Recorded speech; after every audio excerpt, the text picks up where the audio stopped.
இருக்கக்கூடிய பழம். இதை வந்து நீங்கள் ஜூஸாகவும் சாப்பிட்லாம், அப்படியே நீங்கள் ஃப்ரூட்டாகவும் நீங்கள் சாப்பிட்டுக்கலாம்.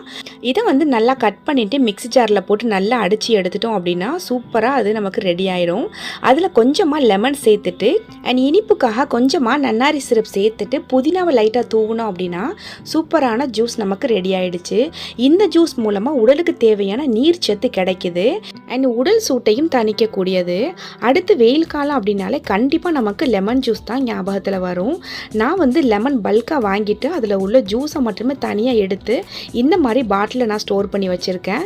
ஸோ எப்போ எல்லாம் ஜூஸ் நமக்கு தேவைப்படுதோ இதில் ஒரு 2-3 ட்ராப்ஸ் மட்டும் நம்ம சேர்த்தா போதும். அண்ட் லெமன் ஜூஸ் சேர்க்கும்போது கண்டிப்பாக சப்ஜா சீட் இல்லைன்னா பாதாம் பிசின் கொஞ்சமாக சேர்த்துக்கோங்க. அண்ட் உங்களுக்கு தாகத்தை வந்து தீர்க்கணும் அப்படின்றதுக்காக கொஞ்சமாக ஒரு பிஞ்சு அளவு மட்டுமே நீங்கள் உப்புத்தூள் சேர்த்து மிக்ஸ் பண்ணி அந்த லெமன் ஜூஸை குடிக்கும்போது நம்மளோட தண்ணீர் தாகத்தை வந்து நல்லா தீர்க்கக்கூடியதாக இருக்கும்.